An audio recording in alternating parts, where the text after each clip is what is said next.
Hello, everybody. If it's Wednesday, it's Warhammer, and that must mean it's time for another episode of Warhammer Weekly. Joining me, as always, from an echo box in the middle of a blank white room is my co-host, Tom. How you doing, buddy? Shoot. Tom. Hello, friends. Hey, there he is. Okay. This is Echo Hammer. Yeah, you're very Echo delayed. Hammer. Woo. Good. Also joining me, this is going to be fun. Also joining me is, he's back to continue talking about the Blood God. It's Josh from Masterpiece Miniatures. Josh, how you doing, buddy? Hello, everyone. That beautiful corn dragon still sitting behind you. That's what's appropriate. That's what shows your bona fides to be Khorne. You'll notice that the altar is ready. The endless spells are painted. This is a man who is ready to offer some blood for the Blood God right here. I love it. He is dedicated. Okay. So we are going to be talking about Khorne today. We're going to break that all down. We're going to talk about the new tome and get into that. But before we do that, we're going to have a brief news moment. It's not much. There's really not much in the way of news today. Tom, did you leave or did your camera turn off? Okay, cool. My camera turned off. Cool, man. That's cool. So anyway, let's talk about some news. First off, we had a rumor engine. Do we want to talk about that? All right. The drive won't open up. I'm sorry. I'm trying to pull up my news document and the drive won't open up. You're just all over the place today, amazing. Tom. Mm-hmm. It's one of those days. Super great, Tom. It's this level of quality that I think is why people choose our show. Okay. I'm gonna fling it. I'm gonna run with it. Okay. So we have the announcements from last week. Lots of new stuff. Obviously, Fire Slayers. Rumor has it that pre-order is going up in 2 weeks. Which pre-order? The Fire Slayers pre-order goes up in 2 weeks. News items did we have? Which pre-order? Yes, rumor has it the Fire Slayer pre-order goes up in 2 weeks. Gotcha. Okay. Fire Slayer. I had heard a little bit of some rumors coming down the rumor vine that the Fire Slayer rework is going to, the Fire Slayer re-release will be a complete rework of the Fire Slayer faction, which would also include potentially going as far as getting rid of the ward save on Volkites, the after save completely, and increasing their wounds characteristic from 1 to 2 wounds per model. I don't know if any of this is true, but it's some rumors that I had heard. And if it is, we're talking about a pretty major potential rework for Fire Slayers. Other things, I had heard some rumblings about the upcoming Sylvaneth as well. The rumors had it that we have the Sylvaneth Gloom Spite box coming. Apparently there's going to be a new Sylvaneth hero, probably something Branch Witch-esque. And on top of that, and that'll be in the box, but on top of that, there will be potentially a new Wildwood. So that will be on a much different base than the Citadel Woods. So I don't know how true this rumor is, but it is something that I have heard and I feel obligated to pass along. So that might be happening. Nice. That's good rumoring. So Josh, what would you feel if we got a new Citadel Wood? First of all, talk about it personally, and then I want you to imagine how high the rage indicators go. Yes. Sylvaneth Wildwood. Yeah. If we got Sylvaneth Wildwood. I understand. So you're Tom, I need you to understand that when I say something, you're not hearing it for 10 seconds. So you're way behind on me actually commenting on it. So when you just suddenly correct me, you're actually correcting what I said 10 seconds ago. Just factor that into your discussion. So Josh, if they suddenly made a new Sylvaneth Wildwood, right, for the tree players, and it didn't suck like the current one, okay? The mold or the rules? Sure. Okay. Let's say it was a different tree, All right. different forest, different look. One, what do you think about that? Two, how angry are Sylvaneth players in that situation? I think Sylvaneth players, it really depends on the footprint of the trees. Mm-hmm. So if they change the footprint of the trees and they're like, well, you got to buy all new trees. Uh-huh. If you're a Sylvaneth player, I think you're a little bent. You're a little upset because you put all that time and effort into making your trees look so nice. And now they're going to be like, buy more trees. But, on the flip side, if the rules are good and you still have a use for, they give you a reason, maybe they come out with more plants. Like maybe, well, you got woods now, but now you've got like this other type of plant that you can bring out of the ground. All right, then you're not so upset. Then you're like, well, now I got options. This is cool. Sure. Yeah, it's interesting. I actually had some discussion about this. We were kind of talking about it over the weekend. Like, the Sylvaneth Wildwood is like got to be the biggest problem right now with a singular army, because it's an amazing. Wow, it's an amazing. Like, that was the loudest soda that's ever been opened in history. It's like God opened soda. I know, right? Because the Wildwood is an incredible barrier of entry. Like, you need a certain number of them. And, like, I don't know if they'll be happy or not. Like, to get into the army, you have to buy like 8, 9 woods. Like, it's so many woods, right? You got to be able to make them all and paint them all. And then they're annoying. They only make people angry. It's hard to move your models in them. It's hard to move the enemy models in them. Like, I don't know. I would love to see them somehow have a simpler take on that concept. I would be fine with it. If we relegated the existing Sylvaneth Wildwood to the ash bin of history, I'd be thrilled. Okay, Tom, go ahead. Now we wait. So the rumor would be that the base apparently is round, like it's perfectly round, like it's not the weird oblong shape. Like, if you'll remember, the word scroll for the Sylvaneth Wildwood says it's 1 to 3 Citadel Woods. And I think that it would just change what that thing is to these new, like, one base round tree. I don't know if it would be like a single tree, or, I don't know what that would look like, because, but it would be interesting. It would get rid of the line of sight issue, because the line of sight is on the Citadel Woods war scroll, not on the Sylvaneth Wildwood war scroll. Like, that was what all the question always was, of like blocking line of sight. Does that carry over from the Citadel Woods? And so potentially that line of sight blocking rule would be removed as well, potentially. So I don't know, but I think that I could see people being upset if they're having to buy, 4 more boxes of these things. Yeah, it's an interesting conundrum, like, because if they are in fact a much simpler and better rule, if they're easier to play with, if they make people less angry, if in the end it's a better play experience for all, then what's going to happen is you're going to have the same thing that normally happens. Some people will be upset, more people will be happy. In the end, it's a wash, and it ends up in the long term being better. So I'd say rip the Band-Aid and let the tree players, let's let some sap flow. That's what I say. I agree. I think Yeah, kind of ease this in. I think they're going to provide you with multiple types of plants. And I think the Sylvaneth are going to kind of pick and choose what they bring onto the battlefield based upon abilities. That would be awesome. I would love that. That would be great. It would be ideal, certainly. All right. Well, that's a lot of interesting rumors. I mean, we seem to be on the precipice of a lot of big things, as we talked about during the AdeptCon reveal show. Like, if you want to see a deep dive into we're not going to discuss everything that was discussed at AdeptCon, because we did basically a whole show dedicated to that, and then another one where we kind of even talked about it a little more. But since our guest is here, and our guest wasn't there for the last one, Josh, with everything you saw, that is to say, the Fire Slayers, the more information on Warcry, that it is basically kill team for AOS, that we'll be able to use all the factions, that we'll be able to use, other minis and stuff like that. The coming of Slaanesh, all praise to the Dark Princess. How excited are you? Were you excited about the various stuff you saw at AdeptCon?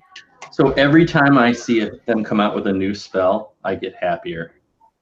Yeah, because I think that the release of this army is exactly what they wanted, so they could just make bigger, more powerful spells. Because Sure. I think the spells are going to be awesome in the next set. The next set's coming out.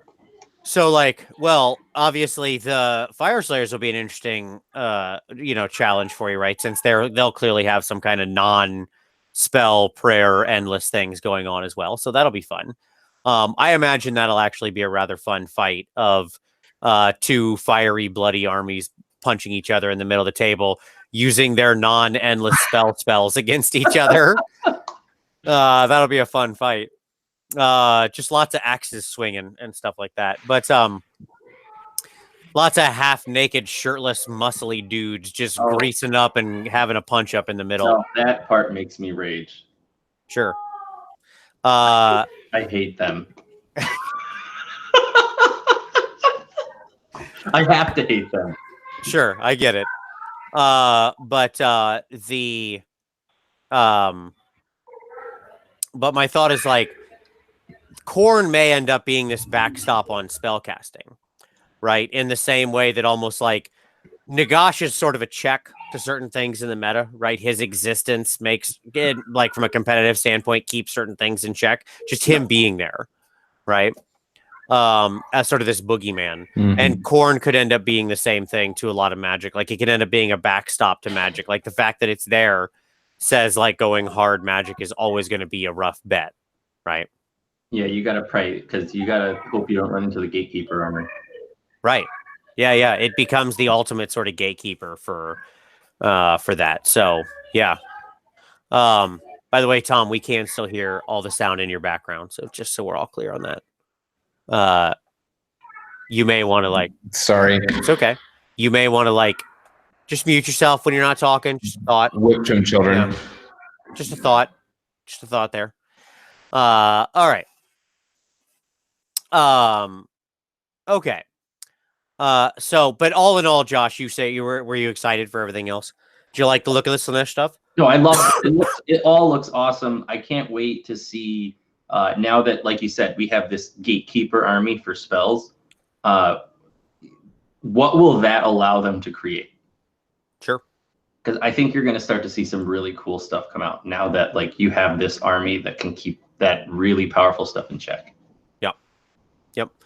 I'll be very interested to see what happens with, beyond this. We know we're getting the Fire Slayer, so it's only going to keep rolling from here. Like, you got Skaven and FEC and Fire Slayers. Do you think they're stopping there? No. Like, this train's clearly going to roll until the end of the year, where we get new books with new terrain pieces and new endless spells at mins, right? And then spiked in between with bigger releases like Slaanesh.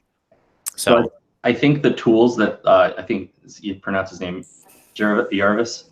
The tools that he was talking about, those point generation tools that they use now, I think that kind of standardized stuff is what is driving this product so quickly. Sure. In the past, we didn't see it because they were kind of just like fudging the numbers, trying the best they can. But now they have this, like, formula, and I think the new Khorne book really shows it works. Sure, and I think so. That's what you're referencing there is a really good article, right? That Jervis wrote. It was in White Dwarf, talking about, like, I read the excerpt online, talking about their internal sort of points calculator algorithms they have, right? And what was interesting about it that I really liked is that he said it generates it basically quickly generates a baseline, right? And it computes along several different factions. But that's not the end of the conversation, right? It's the beginning. It lets them generate what they think is like a sort of solid-ish baseline, and then playtesting, then clears it up. Now, clearly, it must not always be perfect. There are some things that I would argue might have been a little off-pointed in a couple releases, but for the most part, it's clearly doing, that plus the playtesting is producing what I think are some pretty solid results, right? So Yeah. I agree with you. In the same way, by the way, with AOS 2, they formalized their rule dictionary. So it's the same thing, right? Where any rule writing, they literally have, like, when I say dictionary, think of, like, they keep a giant book, digital book, not physical book, where they go and they, like, if they want to talk about re-rolling charges, there's this exact terminology for how a command ability that does that works, and they extract the base language, drop it onto the scroll, and then alter the appropriate parts. Does that make sense? Yeah. No, I think that's exactly what's going on. They've got this kind of base template for all the abilities. They've got a lot of keywords that they've come out with, and they've got this calculator, and it's allowing them to pump out factions better than they used to, and more like balanced within a reasonable margin of error. And then we're getting all sorts of cool models on the side. Yeah, I agree.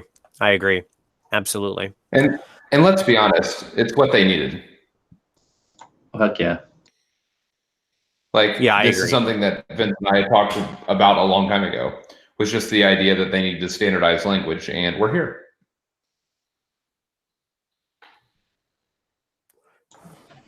Okay. I agree. It's a great sign all around and a sign of good things to come. All right. So let's get into this. A couple other quick news things.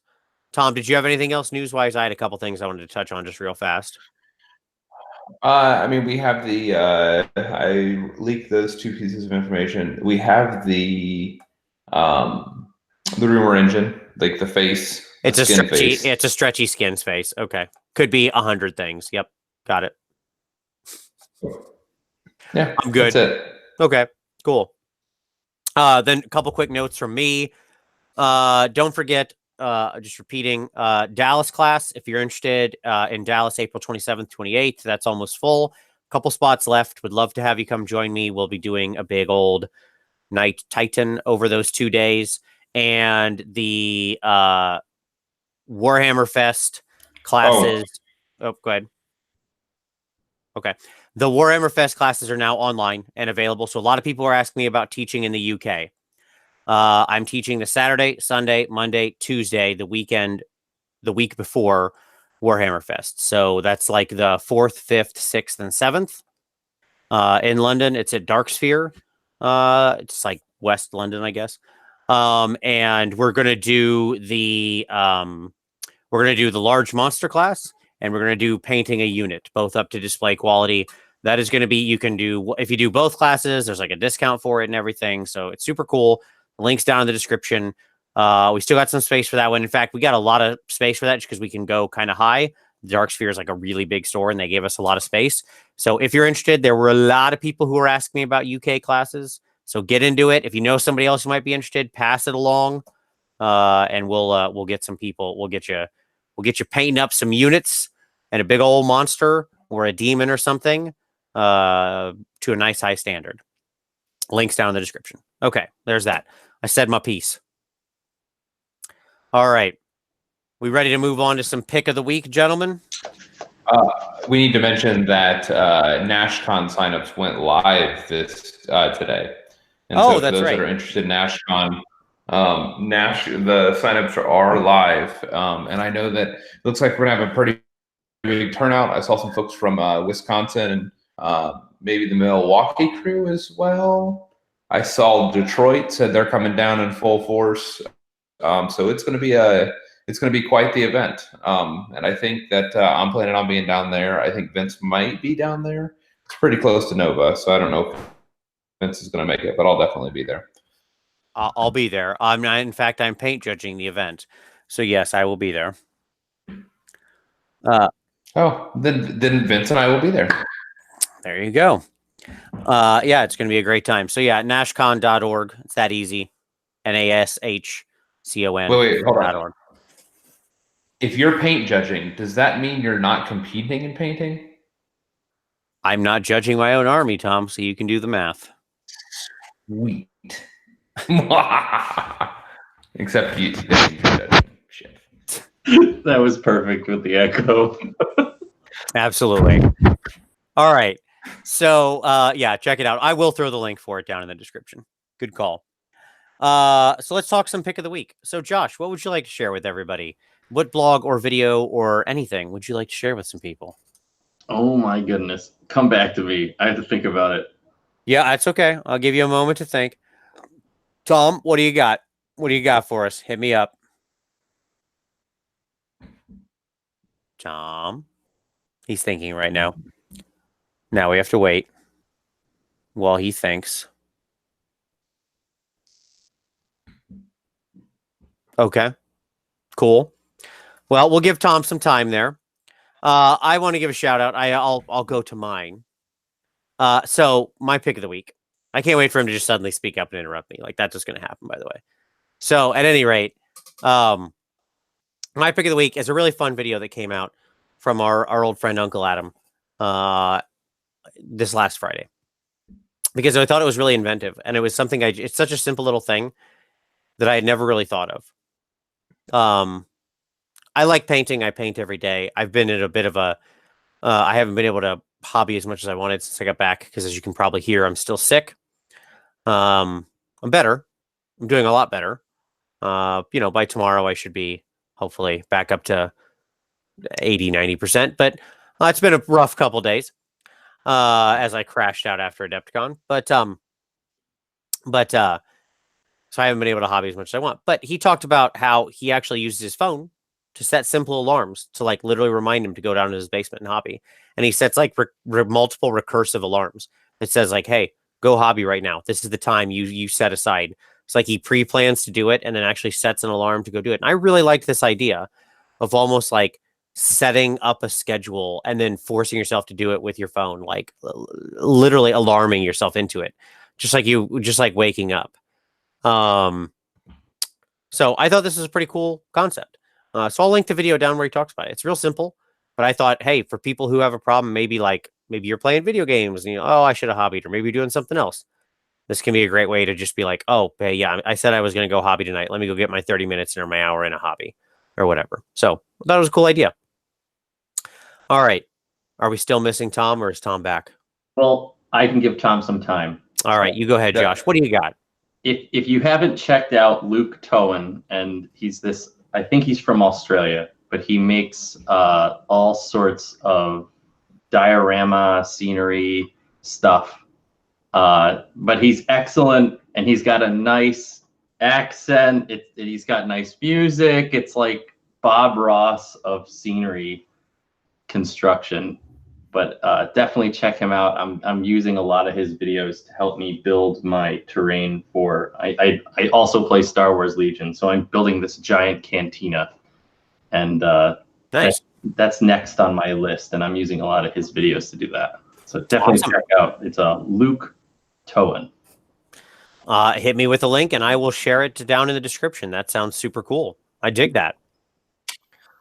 All right. Sorry about Tom, that. sounds like you're back. I was silencing children. Sure.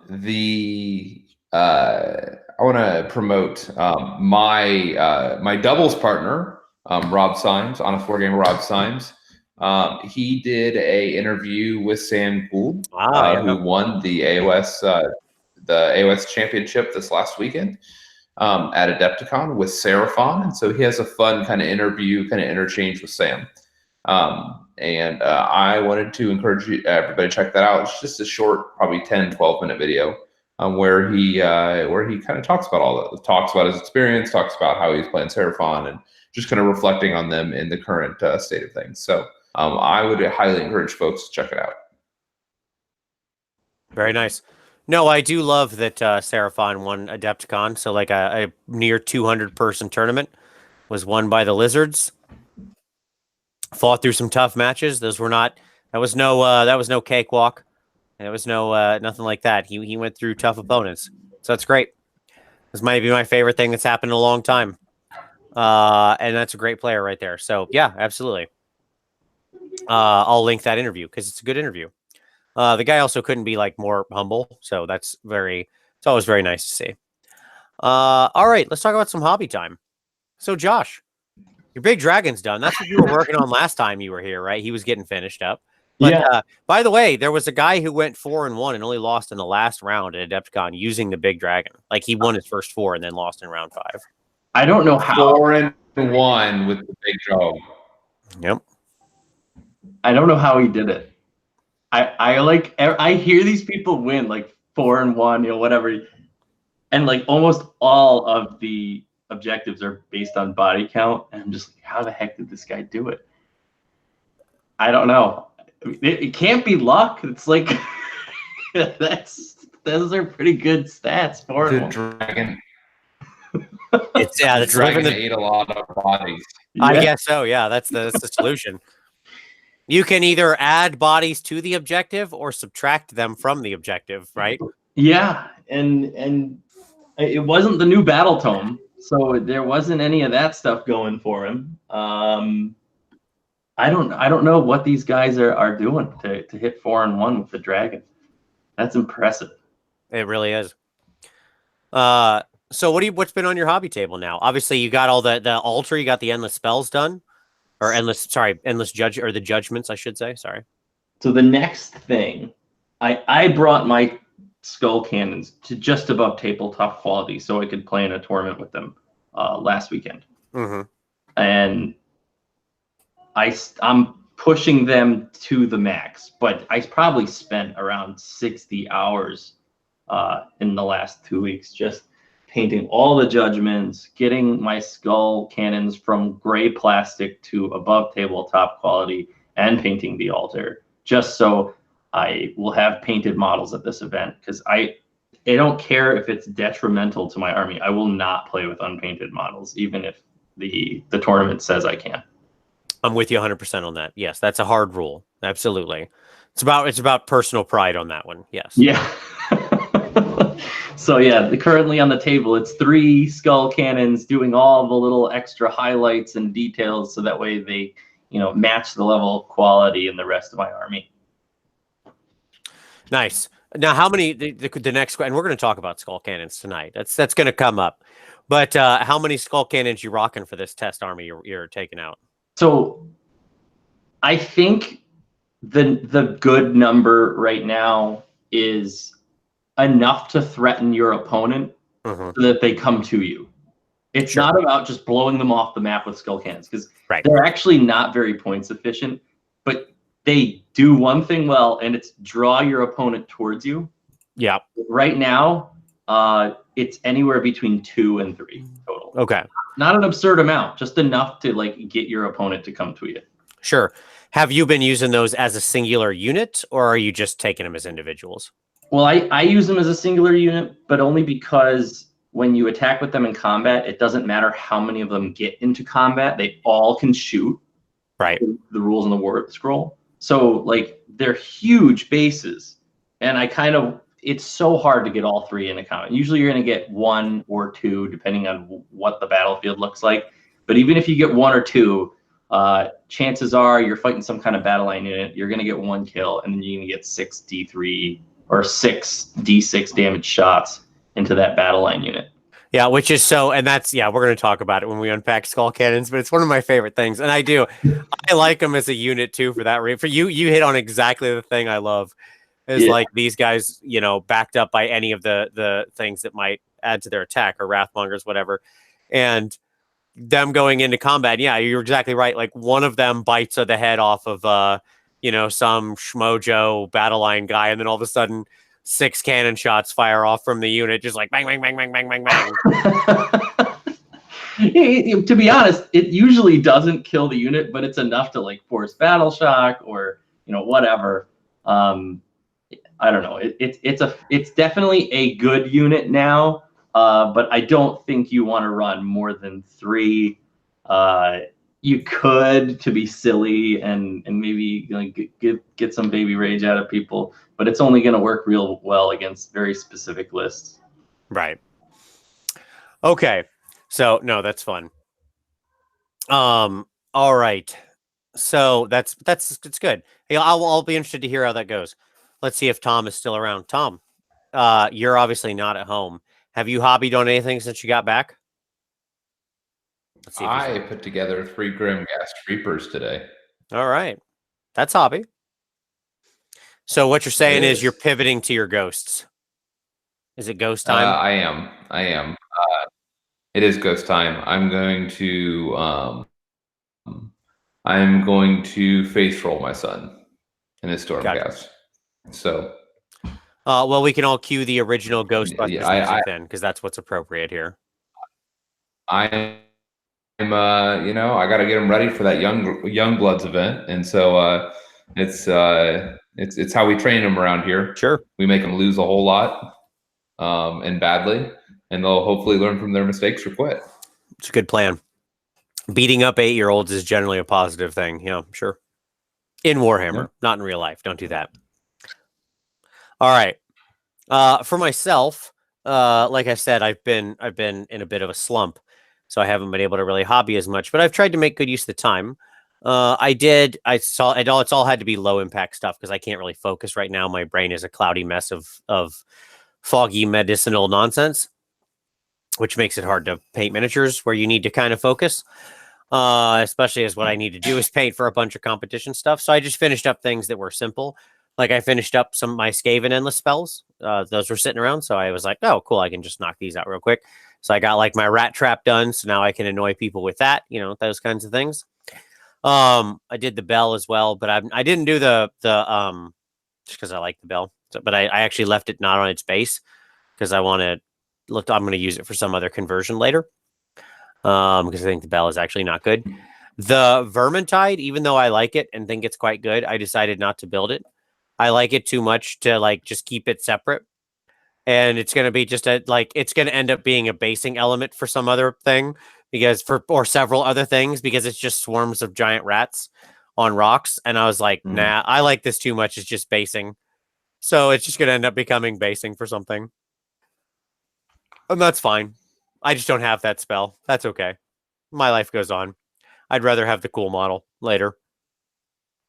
All right. And then, but I'm just trying to decide what I want to do next. And I'm in the middle of I've been spending my time doing research instead. When you can't actually directly hobby, one of the things that's good to do is like if you got upcoming projects, especially ones you care about a lot, just do research. So I've got this guy right here. Homie G here, Mr. Primaris Captain Dude, which I love. This is like one of my favorite little minis from this range. So I'm going to build the one with the helmet, and he'll probably come to Warhammer Fest with me. And I've been sketching out an Imperial Fist plan for him because I like Imperial Fists. I got this little guy. A buddy was nice enough to donate to me this little Lord Executioner Homie G here. And some people have asked me for ghosty tutorials, but I didn't have any of the new current ghosts. I only had like old ghosts. So I didn't really have anything that was too good to do the tutorial with. But now I have a new ghost. So I'm going to get all those tutorials made for this guy on all sorts of different ghost effects. So that's cool. I got him ready to go. So I was planning out what I'm going to do with him tutorial wise. And then yeah, indeed. How about that? And then I converted up this dude to have a different standard. I just gave him his little Slanesh standard there. And I've been planning out his color scheme in I actually been sketching him out as either the Flawless Host or Emperor's Children. I can't decide. It's going to be Slanesh either way. So I just got to figure out what I want to do there. At any rate, lots of plans, marking down of like colors and where I want to use things and basing things, just so I have all that done. So then when I get to work, I can just start working. It's not exciting, but I still consider it hobby time. Some of those projects require research. So there you go. All right. So with that being said, let's do this. Khorne revisited, Blood for the Blood God, Skull for the Throne of Khorne. All right. So Josh, I want to start with your take on this. We know you're an adherent of the Blood God, and I'm sure you were both excited and worried about this book coming out, right? At the same time. What's your overall feeling on it? At this point, where do you sit? 40,000 foot view. How do you feel about that? 40,000 foot view. It is no longer the same army at all. That's the first thing. Yep. The second thing, the last book encouraged commitment to like a very specific unit. Like you were going full in on Blood Warriors or full in on Bloodletters or whatever. All the battalions incentivized it as well. If you take 8 units of Skull Crushers, you get a bonus, a mega bonus. Or same thing with Bloodletters, and it was all like that. This book doesn't do that. It's all about like having a real wide variety of things. Yep. And using them all appropriately. And I love the new book because It is exactly my play style. I was so worried this was going to ruin the army. I think it made it awesome, but I can see why people would be upset because they, for example, bought 120 bloodletters, and I don't think that's viable in this book anymore. Or at least, I mean, you could do it, but it's not as good as it once was. Okay, cool. Yeah. Do you have any 40,000-foot view thoughts? No, I think that people are going to be both surprised, disappointed, and excited by the changes in the book. Yeah. Because it's going to play differently. It's going to do different things. And so some of their favorite toys and synergies are broken. And yet I think there's a lot to explore in the book. Yep. Yeah, I mean, I will say on the whole, I was actually pretty happy reading this book. There's a few small things I didn't like, but those are like small things amongst a sea of things I thought, okay, cool, good. You know, one of the points I think you made, Josh, you know, when we were talking before, was there's a lot of like kind of weirdly redundant things going on sometimes in some places where it feels like the same bonus is being handed out in kind of different ways, right? Or different places or repeatedly. I think that's true. I'm not sure that's necessarily a bad thing, right? Like, because maybe that just means that like you can get it the same. I'm always of two minds about stuff like that, right? Like on one hand, yes, it's kind of redundant, but on the other hand, like, okay, cool. I don't have to like, I can get at this thing now through multiple avenues, right? So different lists can still have that same sort of ability in different ways. So I don't know. So an example of that is actually like the Thirster of Insensate Rage. You can reroll hit rolls of 1 when he makes a charge, but Locus of Fury is built into the army. Every demon hero can already reroll hit rolls of 1 all the time. So yeah, sure, you could say like, well, you could ally him in, and okay, you could, but I don't know. There's a lot of that where it's like, okay, well, he already has that, right? So why are we giving it to him again over and over again? I don't know. That's kind of what I was referring to. But yeah, you're right. In some cases, it's like you want multiple avenues to accomplish that result because every army is built differently. Right. And I do think you're right that this like the new way this is built is very much is more in like the kind of power pair mentality, right? Where when you look at the battalions, it's like the battalions are all sort of power pair based. Not all of them. Many of them are. Some of them are a little bigger than that. But many of them are like, you know, the leader version of the thing and then and then the thing and an ability when they're together. Right. And so kind of a stacked synergy for that. And then next and next and next. And so you've got these kind of like multiple centers of power in the army, right? Or whatever. Okay. Well, let's get into the deets, shall we? So you want me to take it out? Let's start with where you want to start. Blood Tithe? I mean, I feel like that's where we should start, right? You gotta go with changes, right? Yeah. What we're gonna talk about here, folks, is if you already, we're assuming you're baseline familiar with how Khorne has worked for like the past basically 3 years, right? Because it's been, or whatever, however long since they've had this sort of Blood Tithe and stuff like that. So assume that now we're going to talk about 2 years. There you go. Yeah.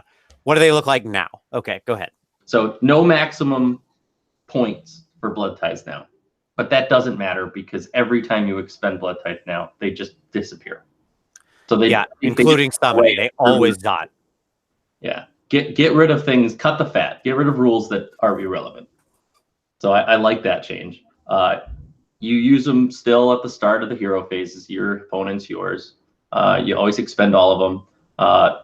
Blood Tithes 1, 2, and 3 are still the same. So 1 is get a command point, 2 is counter a spell, 3 is move or charge, and 3 is super useful. 2 is super. They're all real good for the cost. 4, 5, and 6 are all 5, 6, and 7, but all reduced by 1. So in the past, Apocalyptic Frenzy was, attack in the hero phase. That was 5 points. Now that's 4, and it's super good. That is super good, and it's so funny how many times I've seen my opponent sit at like 4 Blood Tithe and wish they had 1 more to activate that thing. Like The difference actually between like 4 and 5 blood tithe to me always seemed pretty big. Huge. Brass Skull Meteor, it's much better in this book. It's kind of like, oh no, I needed to deal 1 more wound to kill that very critical piece in my opponent's army. Shoot it. It's dead for 5. And then Relentless Fury, it's kind of nice. It's when you know your opponent's coming at you with this killer charge. You might be playing against something like Idoneth Deepkin. You pop Relentless Fury, and now all your guys tack back on death. So it's not as easy to hit you. Yeah, it is certainly a great answer to things like Relentless Fury makes your army much scarier to things like Deepkin or Gristlegore or stuff like that, right? Where they know if they go into you, sure, they're going to kill you, but then you still get to fight normally, right? Like you're going back. And there could be very scary things going back at them, right? Because that is just army-wide, that's what happens now. It's rare that you'll use it, though, because you got to hit 6. So you're going to have to, like, use some abilities to cheat your way up to 6. Sure. And that way you can get it early. But yeah, it's a very powerful ability depending on who you're facing. Yeah. I would say it's more likely against, like, say, a standard Idoneth high tide situation if they're high tiding on turn 3. Trying to pull it against like Gristlegore on 1, I don't see that. I mean, that's going to be nearly impossible. But yeah. So Brass Skull Meteor now procs on a 3-up rather than a 4-up for all the units after the first one. That's huge. So it's way more consistent, and it also has a chance to do D3 mortal wounds on a 6 for every unit within 8 inches. So you hit the first guy for D3, and then you touch every guy, including the first guy, within 8 inches. On a 3 through 5, it's 1 mortal, and on a 6, it's D3. So it's a nice little, like, oops, I didn't get him. He's got 2 more wounds left. Pop, got him, dead. Right. Hit the nail in the coffin. Crimson Rain, it's probably really, it's heal D3 wounds when you use it, and then again in every subsequent hero phase. I think you're probably going to use an ability like this at the top of round 3. When you both bruised up a little bit, you killed a bunch of units, you ended up getting to 7, your opponent gets the double turn, you're like, all right, I'm going to heal up, and then on my turn, I'm going to heal again, and then heal on 4 and 5. It's good with fat units like the Skull Crushers or Bloodthirsters. Right. The big monster lists. Sure. All your demons are going to be able to heal D3 then, right? Like it brings your Bloodthirsters back up. And yeah, exactly. Like if you're running Skull Crushers, anything like that, Blood Crushers and so on and so forth. Korgraths, right? Anything like that where you can just spread that healing around. So then you get to 8, and 8 is super strong. Unmodified 6s to hit for the rest of the game, wound twice. And when you get to 8 Blood Tithe, if you're spending it on this, you gotta wonder, should I spend this stuff at earlier points in the game? Because you're spending it at 8 to do that. It's kind of a win more scenario. You're already winning. What could you have done to like put the nail in the coffin earlier? I think 8's super strong, but if you got to 8 and that's the best case, that's the best thing you can do, then dude, you're already winning. Sure, unless you specifically somewhat built toward this, like if you had a more MSUE build or smaller cheapy throwaway units, or something like that, and you were trying to run, and then you have your opponent who also does, like if you can run up the clock fast, it's not a bad idea, right? If you get the chance to, this feels like the kind of thing where, to me, the way I read the 8, where it takes all, basically for the rest of the game, all your 6s are double wounds, right? All your 6s to hit become double wounds. Like to me, that says if you get a chance to do this early because the situation has turned that way, right? Like because the army you're facing was very MSUE and you were able to kill enough, or you lost enough of yours on top, plus what they lost, you do it. Yeah. Right? If you get a chance to pop this, like for some reason, at like the bottom of 2, right? In the bottom half of 2. It's going to be so rare. I can't imagine the world where I wouldn't, right? Like if some world where they had a bunch of little skirmishing nonsense. I'd blow it in a heartbeat. Right? I think it might happen against another Khorne army. That's when you'll see it. because you're both running very minimum sized units trying to accumulate blood tithe really fast. You're slamming into each other. You're just exploding blood tithe points. And you're like, all right, I'm going 8. And he's going 8 too. And we're both, it's just going to be a murder fest. Yeah, the killing frenzy. Yeah, killing frenzy intensifies. Right on. So I think that they're all super good. I think they're way more cost appropriate. They're way better than they were in the past, especially 4, 5, and 6. And typically you're jumping in on 3, 4. 3 and 4 are the most popular, I think. And then sometimes 2 if your opponent gets off a real powerful spell that you just need to make sure it gets countered. And then next you can summon, you can do summoning with your blood tithe points. All the costs are still the same. But the difference here now, in the past, if you had 8 blood tithe points, you could summon 4 units of 5 bloodletters. So you can't do things like that anymore. Now it's you spend the points, they disappear, and then that's it. You got your one guy, your one right. Unit. You can only use this at the end of your movement phase, so that kind of differs from the blood tithe table. And then you can like I said, you can no longer summon multiple units, and then summon units must enter the battlefield 9 inches away from enemies, wholly within 12 of your Khorne hero or skull altar. So your opponent can kind of block you out the same way they can block you out in a death army summoning out of the graveyards. So that's a little different. There's no more put it wherever you want 9 inches away. Right.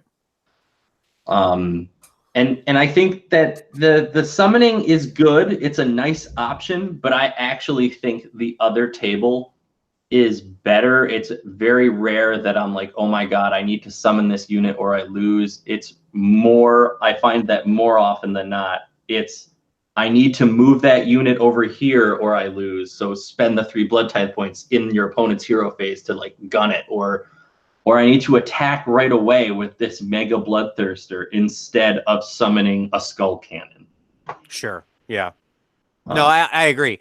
The ability to move and or fight in either hero phase, right, yours or your opponent's, is truly one of the most potent abilities in the game. And, you know, it's going to be hard for even summoned units to be valued against that, right? Yeah. Tom, what are your thoughts on new blood tithe? Happy with it overall? Yeah, I'm a little bit disappointed. Like, if I were playing it, just because of the loss in summoning. Like, I think it's a big deal, and I think it's a significant loss. Oh, the multiple unit thing? Yeah. Yeah, it is huge. It definitely changes how you evaluate blood tithe points. In general, I'm not a fan of the mechanic. Simply because it feels like it's so like utility costs, or like a utility opportunity cost driven. Because like once you use it, it's gone.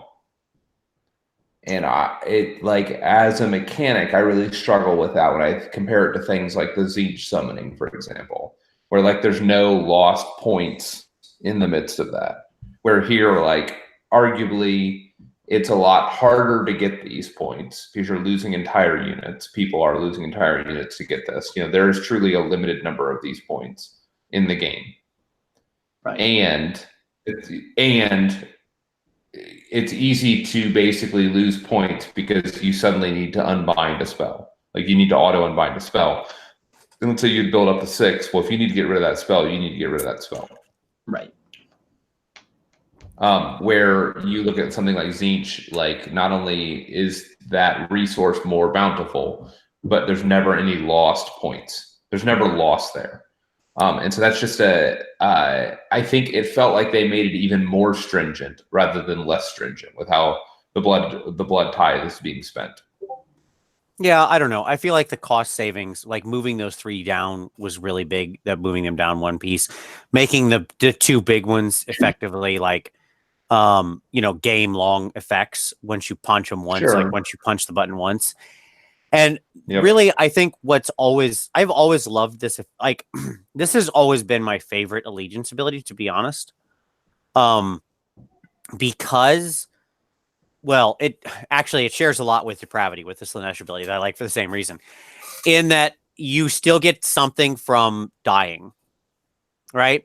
Like the number of times that I play a Khorne player fairly regularly, and when I kill his units, like his unit will die, and he'll be like, "Yeah, okay, blood tithe point," just like There's a silver lining. there's exactly, and there's always you never just lose something. You're always getting a little. So it's like a cashback refund on a credit card. Like it might only be a percentage, but you're getting something, and like there is some kind of real value to that. And then the extreme utility of what this can do, like it's so varied. The fact that this mechanic can do everything from move or have your enemy, your models charging your enemy in your enemy's hero phase, right? To like putting a new bloodthirster on the table. Like that's a wide variance of effect. So in a game I played over the weekend in that tournament, I won that tournament. And the last game I played against a guy who was running the Gash with 30 Reapers and 60 zombies and some support heroes and wolves. And there was a turn where he won the double turn. And I knew I had 3 blood type points. So my thought was, I don't really care if he wins the turn. I've got my Blood Warrior center field. If he wins the turn, I spend the 3 blood type points and I spend a command point and I ship my Blood Warriors to the left to just kind of block the Reapers from ever coming at my support heroes and just outright win the game because I'd shot Nagash off the table. And just that was it. That was the game-winning play. Spend 3 blood type points and just totally just block the Reapers from ever getting into my support heroes. And as soon as they charged my Blood Warriors thinking they could kill them, I just boiled them up. And that was it. Yeah. And that's what I'm saying. Like it allows so much variance in its applicability. My argument would be Blood Tithe rewards like clever in-game reactive play more than a lot of other mechanics, right? It allows you to exploit mistakes in situations a lot more than a lot of other allegiance abilities do. That would be my argument. But I completely agree with that. I actually had another game against Iron Jaws where I just was like, I'm going to throw all my guys into combat, including my Bloodthirster, and they're probably going to die. But if I count right, I'll get 8 blood type points, and I'll just resummon it right away in my hero phase, and then just kill another unit with its range attacks by summoning it near my Wrathmongers. And that's exactly what I did. And my opponent just didn't know what to do because I just hit him. I resummoned the Wrath of Khorne Thirster, and then I took the flail and just smashed his dudes and did 12 damage to the rest of another unit of brutes and just wiped them out. I am always sad to hear of Iron Jaws dying, but that's very funny. Poor Iron Jaws. Indeed. Our time will come. Don't worry. We'll get there. We'll get there. Let's talk about Locus of Fury. This ability is way better than I thought it would be. Yeah. Just flat, reroll all hit rolls of 1 while wholly within 12 inches of any demon hero or 16 inches of a Bloodthirster. And this happens during the shooting phase, during the combat phase, just all demon heroes reroll hit rolls of 1 no matter what.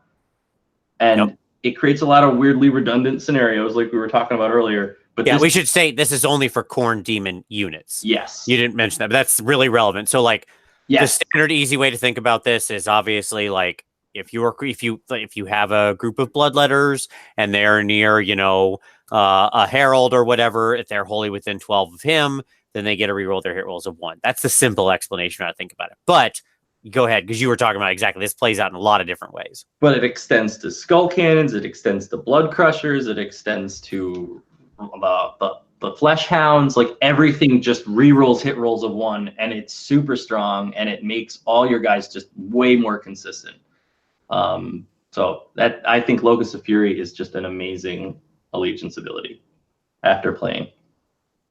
Yeah, the fact that it's baked in that basically all of your demon heroes now reroll their hit rolls of 1, just right, and then most of your units can pretty realistically get into that depending on what your hero profile looks like and where they're at, right?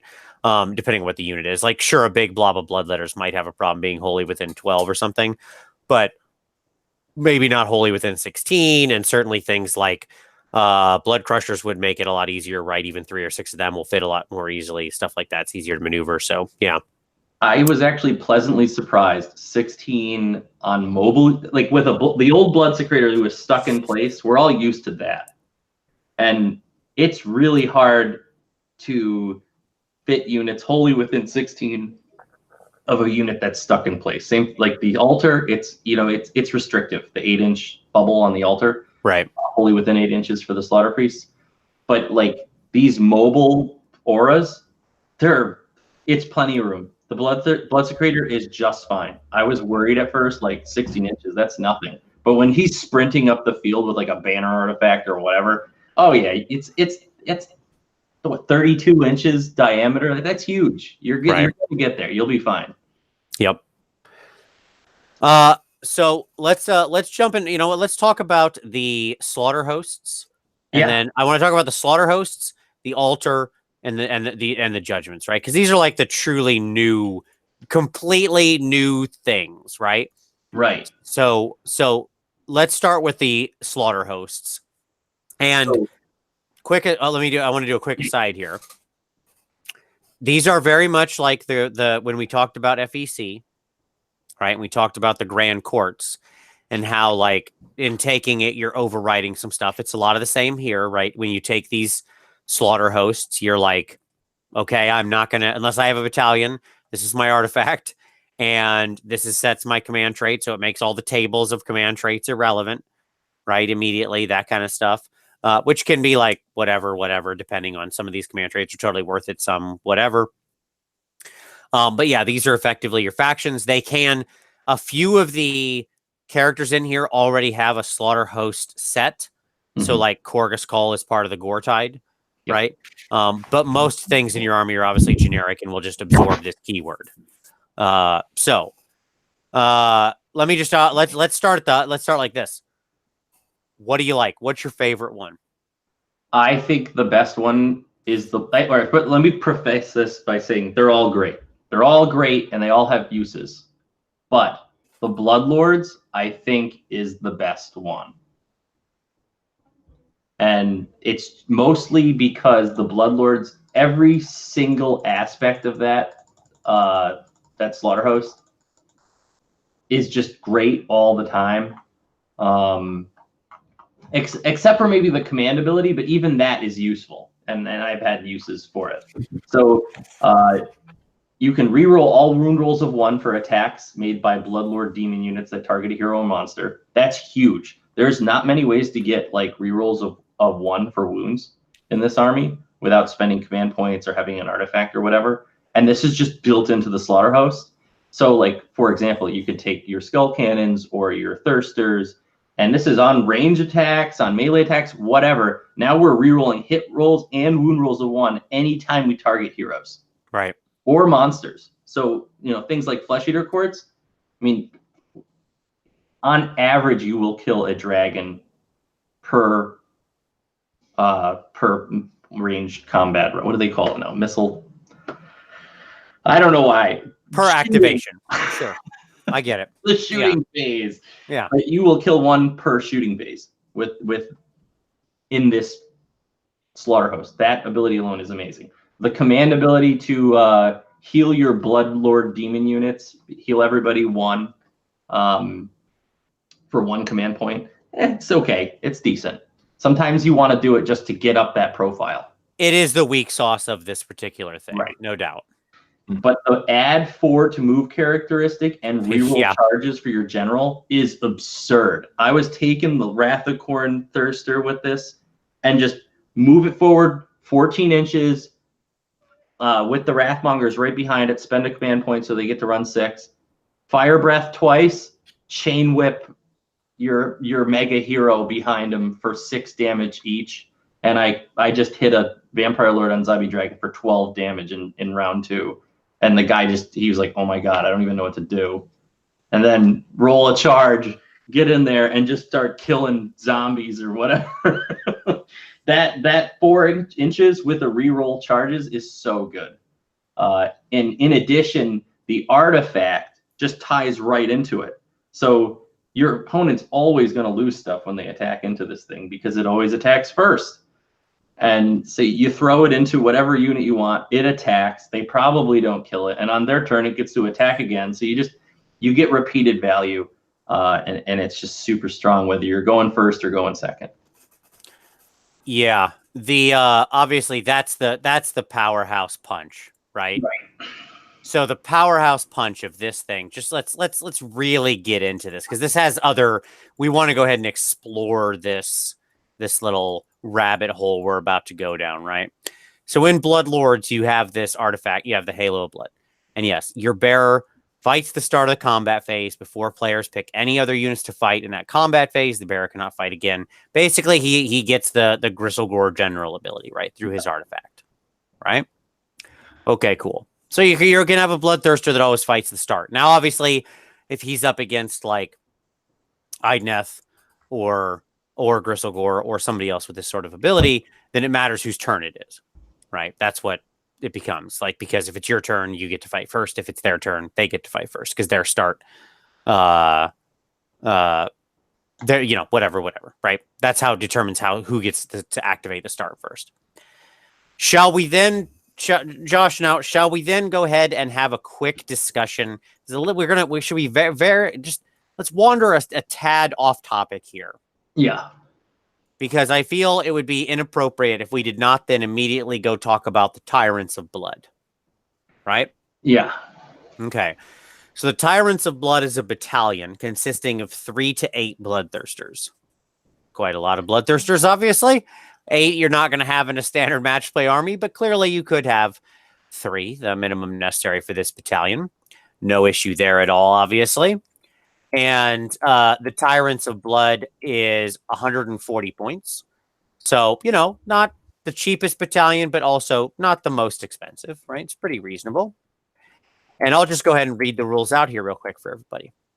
After a model from this battalion has fought in a combat phase for the first time, you can pick another model from the same battalion that has not yet fought in the combat phase and is within 3 inches of any enemy units. Of any enemy units. That model fights immediately before the opposing player picks a unit to fight in that combat phase. That model cannot fight again in that combat phase unless an ability or spell allows it to fight more than once. So, that's pretty good. You can get one Bloodthirster to go at the start and then have another Bloodthirster go right after that. So that's pretty solid. It's amazing. I think, and I see Dan Caravan in chat, and he's talking about with units who pile in and attack twice. I think that thing is really good with this Slaughter Host, but I also think it's really good with the Reapers of Vengeance, because there are other artifacts in this army that allow you to have an additional unit that attacks first. Yeah, on a 4+. It's like on a 4+, you get the Anger Wrath or something like that artifact. So it's a little riskier, but then you can have all 4 Thirsters potentially, if you get there with the blood type points or whatever, attack, 8 times if you have 4 if you have 4 command points saved up right off the rip. Just one after the other attacking. Sure. Go ahead, Tom. What were you gonna ask? I was just say, so in Tyrants of Blood, if I'm reading this correctly, basically what happens is once one of your guys goes, all of them go. Right. Yep. Okay. I mean, well, assuming they're all within range of the enemy, right, where they can actually trigger the ability. Yeah, they have to be within 3 inches of an enemy anywhere on the battlefield. It's not even restricting, like, oh, you have to be within so many inches of the Thirster that just attack. It's just they could be on the other side of the map and they're within 3 inches of an enemy. Well, guess what? I get to fight now. Right. The key is so basically it's gonna keep triggering first Bloodthirster. Yeah. Yes. Yep. As long as your always strikes first is alive and attacking, he's going to force everybody in the battalion to always strike first. Yes. Right. He this drags everybody else along with him. Yes. where I think you want the Unfettered Fury Bloodthirster, because you can force your opponent to keep your unit in combat. And so what you do is you throw that Unfettered Fury Thirster into some big blob of a unit that it just can't quite kill, but that's not going to kill it.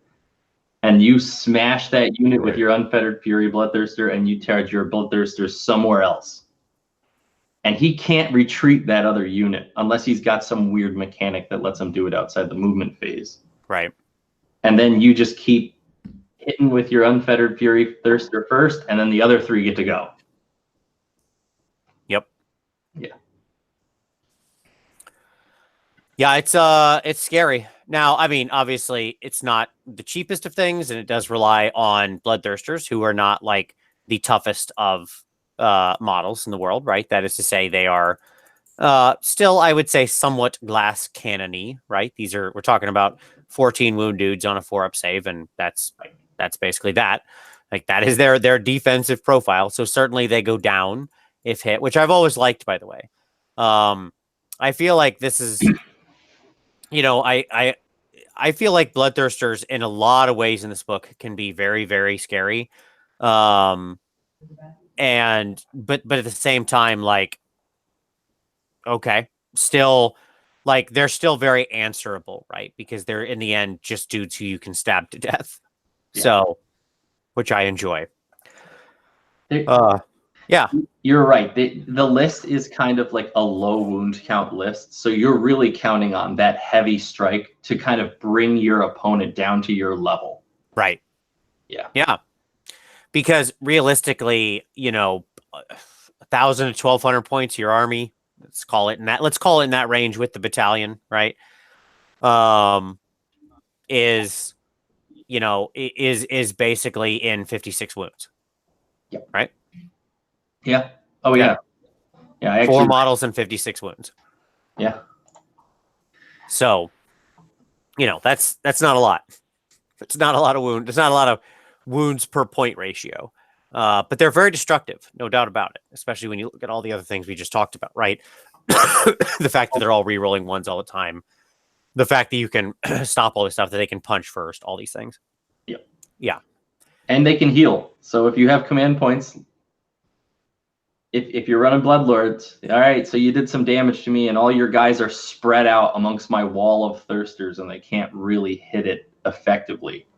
Okay, that's fine. I'm just going to heal up those little wounds you did and keep punching at full profile. Yep. That's kind of what they do. I would note that, like, I'm not sure that it's funny because you think about, well, if you've got that, what's your second artifact? So what's your second artifact in that build, right? Because obviously you've took the battalion, so right? You've got 2 artifacts. One of them is going to be the one from the slaughter host. What's your second artifact? I'm torn between the Akishi 4-inch additional movement artifact. So funny, because that was going to be my hot pick too, right there. Like, gonna get multiples of them going 14. Yeah. Get 2 in the first turn. If you want that first turn charge, you really want to threaten people, do it. They don't have re-rolls built in for charges, but it's really good. And then the other one would be having an additional Thirster with a 4+ to always attack first, and kind of like put them both on the edges. So no matter where your opponent goes, your guys are coming in first. Right. There's always a risk. I like it.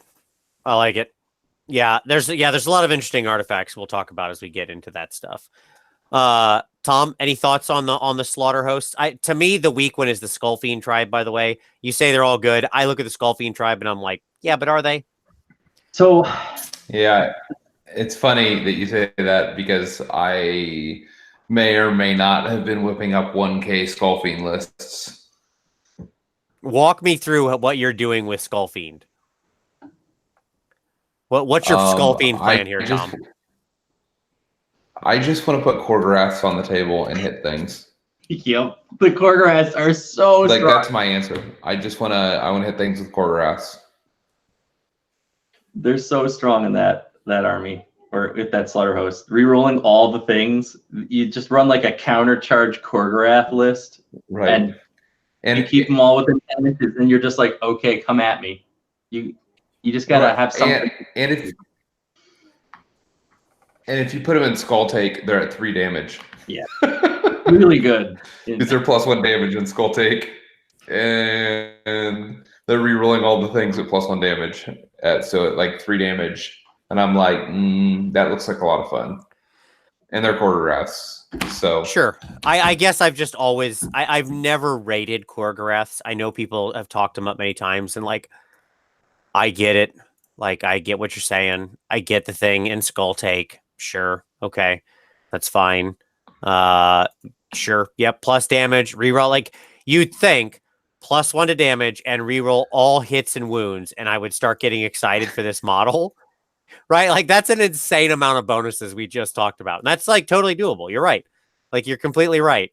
And I still look at it and I'm like, okay, I guess. I mean, 100 points for an 8 wound, like non-monster on a 4+ that has like, that's already at 3 damage a pop, and you can run units of these dudes. Oh, I know. Like I don't know. I get it. I really do. It just looks fun. So the other thing is, and they're small bases. They are small bases, yeah. For their power per square inch is pretty high. Yes. Right. The command traits and artifacts aren't restricted to mortals or demons in either case. Right. So it's the Skullfiend tribe is actually really cool if you like put those command traits on a Bloodthirster, and you're just smashing heroes with their ranged attacks or whatever, and you've got flying, so you can skip right over their army into the meat of where all their heroes are, and you can do some very serious damage and gain all sorts of bonus points. And the other thing is the command ability isn't restricted to your general. Any hero in that faction can use it. Right. So you have lots of opportunity to pass those bonuses out to your Korgoraths, regardless of where they are. Yeah. I'd say probably the weakest aspect of that Skullfiend tribe is the fact that their built-in ability, reroll hit rolls of 1 made by Skullfiend tribe mortal units, is a little restrictive. I think it should just say Skullfiend tribe units. Period. Because the demon's already getting it though, right? You already get it. It's like, just give it to them. Like, stop making it. I just think you just stop making it complex. They all reroll hit rolls. Right, exactly. Because then the problem is your demons are doing it, but your demons are only doing it when they're within range, right? So now I still got to worry about the range of my demons, but I don't have to worry about on the mortals. And like, sure, I agree with you on that. It'd feel a lot cleaner if it was just like, sure, now everybody gets that. Who cares? You can stop worrying about the range restriction. Great. Who cares? Just give it to the whole thing. It's kind of wonky. But the other aspect of this thing and I want to talk about and mention is all of your summon units, they belong to your tribe because of the way it's worded. So that's really nice. And the other thing I wanted to mention is that the slaughter hosts really restrict the command traits table in the rest of the book. Basically, if you're taking a slaughter host, which I highly recommend, they're awesome, you can't use the command traits table. It's kind of a waste. And I kind of think they should have allowed you to make your own slaughter host, kind of have these like really basic, less powerful abilities. That way there was a reason for pages 72 and 73. Yeah, it's that cost, right? Yep. Yeah. I actually quite like the opportunity costing of stuff like that. Oh, I do too. I think it was very smart. And they're all great. Like they're so good that you don't even care what's in the command trait table. It's all relevant. Yeah, the other two obviously we've kind of tangentially mentioned are Goretide and Reapers of Vengeance. I think both of them are interesting, good in different ways. I don't think either of them are bad. They both struck me as like the middle ones. Like when I read them, I was like, okay, the Bloodlords at the top, Skullfiends at the bottom, and like Reapers and Goretide, I like them both for different reasons. Right. Yeah. Goretide's a lot better than people think. the whole reroll wound rolls of 1 for Gore-Tide mortal units wholly within 12 and objective marker. That's so strong, and people have no idea. It's just the bloodbound units want to reroll their wound rolls of 1. They all want that. So if you're able to do that within 12 inches of an objective marker, that's going to be most of the time. It's way better than people. I can't believe anybody wouldn't rate this one. This one just rated as so good to me, because there's two things about Gore-Tide that I loved.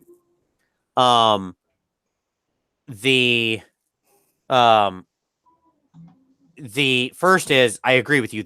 First of all, I love I really want to go back and put a pin on that, because you just kind of mentioned it in passing, but it's super irrelevant. They get to reroll wound rolls of 1 while they are wholly within 12 inches of an objective marker. Is that the first time we've seen that used in a rule like that? Is there anybody else who's used like a bonus rule to be within range of an objective marker? Fighting near an objective having an effect on their combat performance. That's the first time we've seen it. That's the first time that exists. Yeah. And like, yeah, guess what? That's where you're going to fight a lot, right? So like, that was fascinating to me. And the second thing I loved about this was it answered the thing, Josh, that you always wanted. Like this was a Christmas present, right, for you, because I know we had big discussions about this, right? That only works on Blood Reavers and Blood Warriors, but you can basically pick a unit wholly within 16. You make them run 6, and they can run and charge, right? Awesome. Yeah. It's 2 command points in 1. Yep. Now you got to pre-spend it, obviously, because you got to do it before you make the run roll, right? But nonetheless, the fact that not only does it give you the run of 6, but it also then gives you the run and charge. To me, what you're actually doing is saying, look, I know, you know when you want a unit to get there. Right. Right. Oh, yeah. The only thing that is not great about this is that the auras are all wholly within. So when you run that far, you're usually outside the aura. Yep. With a few rare exceptions. So I'm kind of like, I love this, but there's no more tail lines in this army. So it's a mixed bag. I think that in some games it's going to be amazing, and then in other games it's going to be a little lackluster. Well, it's funny too, because I think you said a lot of your read on this was that it's a very good counterpunch army. Yeah. Right. And I read it exactly the same. Khorne has such a strong counterpunch now, right? But at the same time, you do have access to some real speed in a couple of these builds. If you think about like moving during the hero phase and then blowing this, and then, just like they moved and then they ran and then, boom, like you can really get, and I think of that in a counterpunch potential where like, it's not to start a 1. I'm not using it to try to alpha my opponent. I'm using it in turn 3 when I had a unit over here that I now need to bring way over here. Right. And I still like, choop, choop, choop, choop, right? And suddenly they're clearing these slow, normal foot pounders are suddenly clearing, 24 inches across the board. Right. Yeah, if you whip them with the Bloodstoker, right, it's something like 27 inches easily. Yeah. I mean, that's pretty good. That's pretty good. Yeah. So like there are ways that you can start pushing these things together to get them moving. So yeah, that was what that one got me for Gore-Tide. I was like, yep, okay, dig that. I like that. And then their artifacts kind of cool. The fact that you can, make somebody ethereal. Yeah, okay. That's kind of cool. It's a good artifact. Like none of the artifacts in the Slaughter Host are bad. Right. You get a second ethereal amulet. Yeah. You can still take the real ethereal amulet too if you got a battalion, right? So you could have 2 ethereal amulet dudes if you really feel like it. Bloodthirster, you can put it on your Lord of Khorne on a Juggernaut to make him real hard to kill. Yeah, that's what I was thinking about. One of those, like, one of the mounted dudes or whatever who's on like a 3-up, right? Yeah. Yep. Yeah, the other thing is like the command trait is it's not an artifact, so it applies to his mount. Right. So add 1 damage to all his attacks. That's awesome. All right, so let's talk about the altar. By the way, I didn't say it at the top. I'll say it now. This won't be a super long show between me getting better and Tom being there. We'll give Khorne his full due. Don't worry. If we have stuff to cover, we'll come back next week and we'll talk about Khorne more. But we're going to talk about as much as we can tonight. But this will be a relatively contained show. Yeah. So we'll go till about probably 11 p.m. Eastern, so another 30 minutes or so. But anyway, let's talk about the altar, man, because that's a whole new thing. Hey, you got a new blood altar now. I love this thing. The model, hopefully you can see it really well. It's gorgeous. It's got that Khorne look that I love. Anyway, this thing's great. I love this thing. There are some things I don't like about it, and I'll explain why.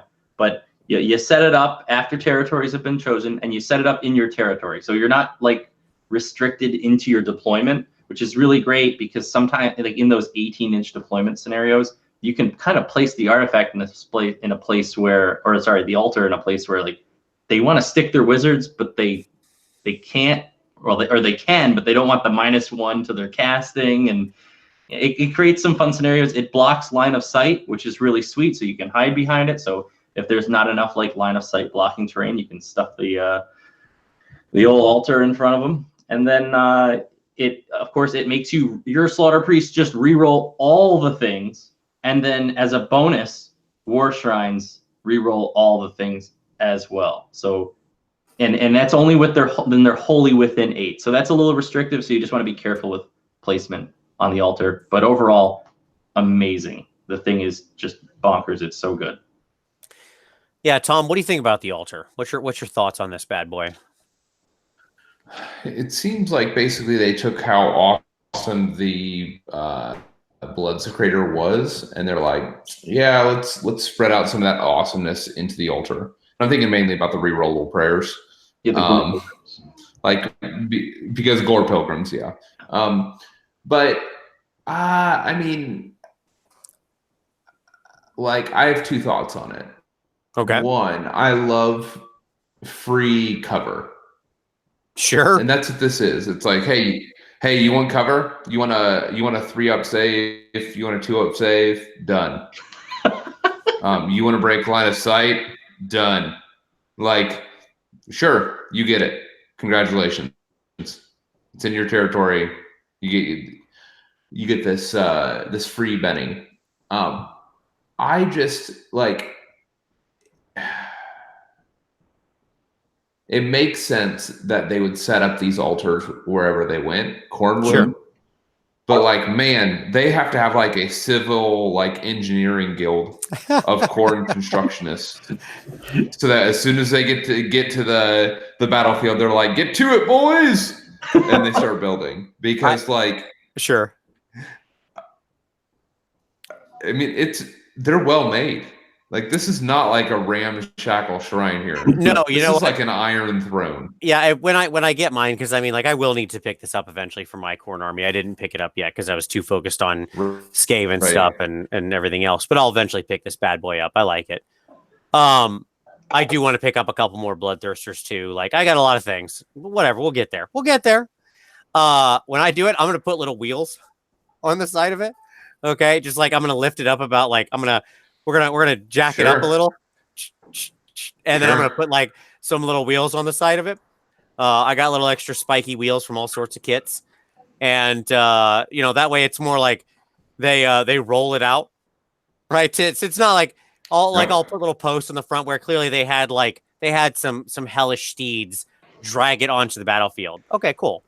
You know what I mean? Like, I'm not going to jack it up too much. I'm not modeling for advantage. You know what I mean? I'll move it like that far off of the ground just so there's like a gap. And that way, there you go. Done and dusted. That's so how I'm gonna do that with your loon shrine. That with my loon shrine. Sure. Put little wheels on it. Yep. That one might be a little harder. Put some spiders underneath. Oh, see, that would actually be good. Put some spiders. No, that would actually be cool. That I might actually buy. No, it wouldn't. No, it wouldn't. Stop. You sold me. See, you were trying to make a stupid point, but then you accidentally turned it into a good idea. There is more. Don't make my silly idea. It's a mountain. I get it. Spiders do not carry around mountains on their back. Do you know how strong ants are? Look, they can carry a lot of weight vis-a-vis their own body weight, so you don't know. Anyway, go ahead, Josh. What were you going to say? So the reason it's so well made is it's made of living metal, and this thing, they literally pray it out of the realm of chaos into the mortal realms from the ground. So they don't bring this thing with them. They just start like, killing each other and praying to Khorne, and this thing just slowly rises out of a pool of boiling blood. I like it. No, that's good. That's a good imagery. I mean, I was picturing it actually Sure. hitting like a brass meteor, like when they decide this is where they fight. Like the bloodthirster like slams his axe and like a big brass meteor crashes down, cracks open, and the altar's there. You know, whatever you like. Yeah. So let's take them. I want to pivot from this to talk about the role of priests, because you and I had a little conversation about this at the beginning, Josh, and I think this is worth commenting on. Priests just became so important to the Khorne army, right? Yes. Like if you want to use your judgments, if you want to take full advantage of the altar, if you want to use the special blood blessings, right? If you want the unique blood blessings, all this is priest dependent. Now, some of this was already existing, but I think the altar turned it up to 11. The judgments turned it up to 11. You know, it was like more and more pressure. Interesting side note here, and this is a thing. We're just going to go into this right now. Let's have a little Josh, can we have a little rant-a-thon for a quick moment about this? Yeah, here we go. Rant first, you want me to rant? Let me get my thing out here first, and then I want you to get into it. We know you need a lot of priests, and priests run a lot of things in the army, and I can have a priest that's a war shrine, because that's still a priest, and it can be marked Khorne, and it's mortal, and it buffs mortals. And I can have a slaughter priest, and that's a mortal. And what's missing? There's no demon priest. Apparently, it's just a lost profession in the demonic realm. Nobody's figured it out. You'd think being 5 inches away from your god would make you pretty good at venerating him, right? But no. And there was a great opportunity. I'm high-fiving it. I'm passing the baton over to you. Go. Where was the missed opportunity here? I was talking earlier today with someone that watched my live stream when I had it. I first looked at the book, and he mentioned to me the Blood Throne was a missed opportunity. It should have been a priest. It should have been a Khorne demon priest and had its own unique prayer, whatever. But the Blood Throne is effectively a bulky Skullmaster now, and it's just kind of like, what is this thing? What's the point? Thank you. I understand. The Blood Throne, the alternate build of the Skull Cannon, right? The throne, the big. No, I understand the point. I say I don't understand why they didn't actually do that. Use the model they have. Yeah. It was the perfect priest. Yes. It would have made complete sense. And it would have given that thing a use. And I have complained about the Blood Throne literally from the first time they printed the War Scroll. When AOS dropped, I complained about the Blood Throne. And I have complained about it nonstop every time we've talked about Khorne for the last couple years. Now, we finally got something. They gave the Blood Throne something. All right? Before, it just did nothing. It was just like a demon hero with 2 extra wounds, basically. So they finally gave it something. They let it now, it counts. It basically has the range of your general for the generic command abilities. Right. Which is not good. But fine. I mean, it's from that though. Yeah, it's not nothing, but it's not the something I was looking for, right? I'll agree. If the test here is, did you give me something? I am forced to answer yes. Is that the something I wanted? No. No, it is not. It is called the Blood Throne of Khorne. It should be cool. Making it a priest in this setting would have been so easy. Yeah. I don't know what they were thinking. I have one other issue with the throne, and it's that it kind of I don't want to say it restricts list building, but it almost pigeonholes you into including specific units. Right. And I don't like it when allegiance abilities say you have to take this unit or you lose half your allegiance. Sure. And that's kind of I don't really like that. Yeah, it does feel hard to imagine a Khorne army right now without at least a couple slaughter priests. Yeah. And right.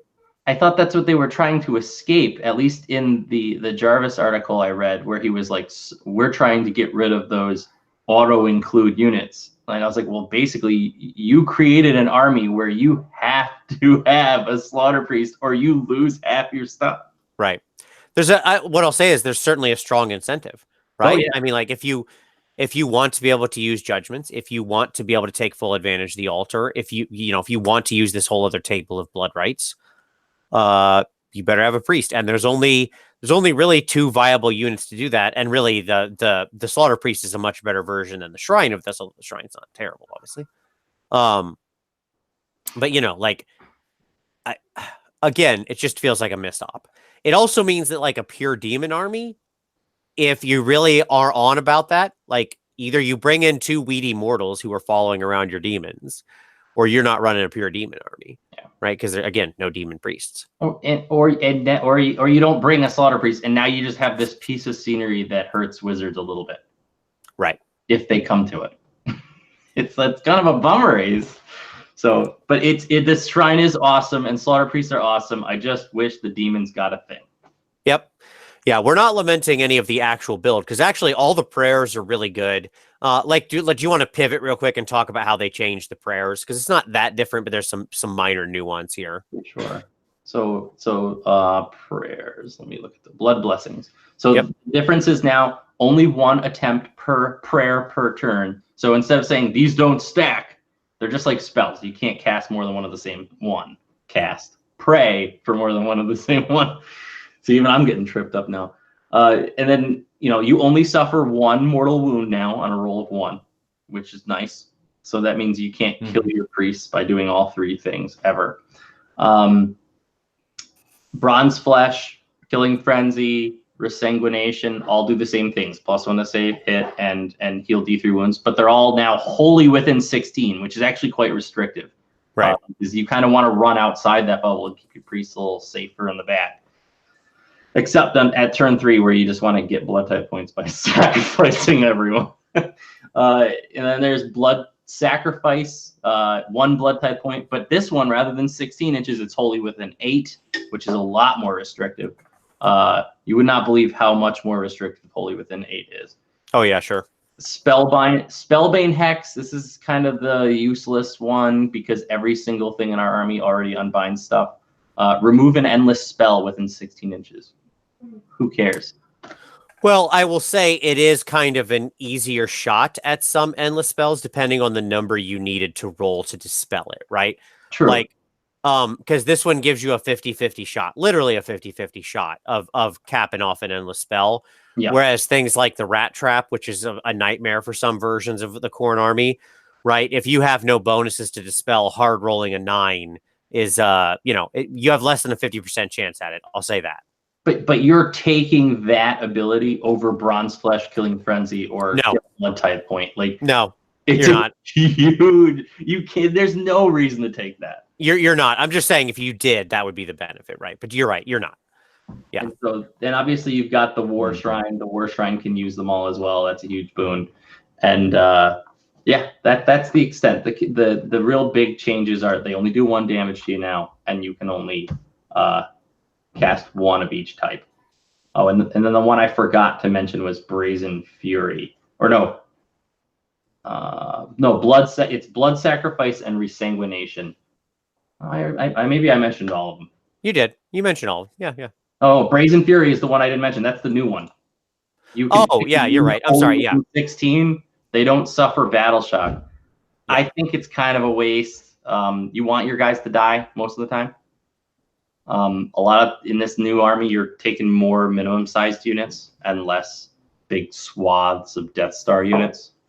So it's not as important. I guess if you were running some kind of like 30 Blood Warriors, ignore battle shock forever, and then +1 to save, +1 to hit, and ship them off and let them hang up your opponent's whole army until the next turn when I do it again with my Slaughter Priest that's right next to him. Who knows? But I don't see too many people using that. All right. So then the final place to we should note, by the way, that the Slaughter Priest's like actual prayers, like Blood Boil and such, the ones that are on his scroll, when he rolls a 1 on those, he does still take a D3. Yeah. free.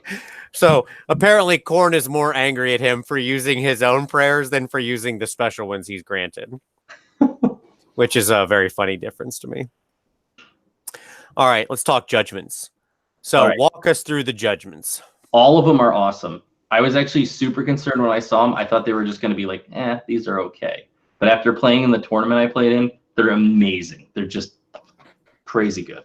They all are great area denial. They have huge bases. And they're pretty consistent to cast. So you put them out. I had one round where I just blocked my opponent. He just couldn't turn one charge me because I put so many of these things right in a line in front of him, and he just couldn't come to me. So he took a turn, and it just wasted all his movement. And I think that's sweet. You're usually going to get off. You're going to get, if you take 3, you're going to get 2 out of 3 reliably because you're re-rolling and whatnot. So, expect that. You can only make 1 attempt at each per turn. You can only take 1 of each in a match play list. Right.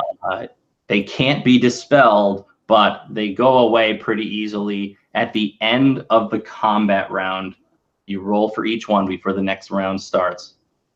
On a 5-up, they stay. Else they disappear. You get a +1 for that roll for just having a priest, any priest. Wholly within 8, which is actually pretty difficult because they move 16 inches. And then they move again in the hero phase. And again, the Warshine as a bonus can cast these as well, which is pretty sweet. I'm going to go down on my sheet to describe each one. Hexgorger Skulls, 3 up is a success. Like you get to re-roll that in front of the shrine. Usually you're standing around it. You set it up, all of them, you set up wholly within 8, they move 8. Yep. The skulls have to stay 6 inches of each other. It's -2 to casting within 12 inches of any skull. So if you can imagine, there's like kind of a 26-inch-ish threat range for those things on turn 1. In those 18-inch scenarios, it's a big deal. If both skulls are within range of a wizard casting a spell, 8s cause D6 mortal wounds into all wizards within 12 inches of any of the skulls. The wizard that casts the spell forgets it, and the spell is not successful even if it would have been. This is insanely good. Boom, crack-a-lacka. My God. Yeah, Mm. this thing is like so punishing to magic, right? Like these skulls when they float out there, and the Hexgorger skulls are what, 40 points? Is that right? They're 40 points. Yeah. They're relatively situational, which is why they cost 40. But I'll tell you right now, when you're playing against Nagash and you put these down, you can just see the facial expressions change. Sure. Your opponent. The fear. The Blood Secretor up, and you're forcing rerolls on 8 spells with 15% chance to make him forget the spell and deal D6 mortal wounds to everyone around him, all the wizards they've got. So the Necromancers, whatever. And so I had one opponent forget 2 spells in one casting phase and outright kill one of his wizards. And it made him question whether or not he wanted to cast any more spells with Nagash. Tom, it reminds me of a certain warden knocking a ooze off the top of a tower there. You got to watch how strong you de-incentivize people. You might just break them psychologically. I have no idea what you're talking about. Yeah, I mean, I love these skulls. I think they're awesome. Tom, what do you think about the skulls? Yeah, I like them. It feels like it's too much. And what I mean by that is, they're very specialized, obviously, anti-spellcasting. I'm interested to see how much play they're actually going to get. It's like the moon. Like it reminds me of the Gloomspite's moon. That's like a debuffing of spellcasting. Sure. And I don't know. I mean, I don't. It's points invested into something that you may or may not see a lot of. And so its mileage is certainly going to vary depending on what you're facing up against. And most like of your hyper competitive lists don't have hyper specialized things like this in them. So worst case scenario? That is to say, I don't think they're bad. Right. I just don't think that they're I think that they're quite specialized for what they're doing.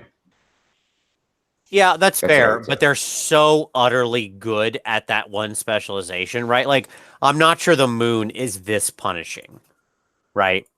The fact that you can float this thing out there and it's got this huge bubble of -2, which alone is crippling, right? But then in addition, beyond that, then this incredible like blast that will happen if they roll a bad die. Yeah. One thing that this thing is not really good when you're on the bottom of a combat round, because they go away on a 5-up at the end. So unlike the endless spells, the reason you choose turn order changes when these things are in play. I don't want to give you turn 1 because I don't want to deal with your Hexgorger skulls in my turn, is kind of what it comes down to, especially if they disappear. Right.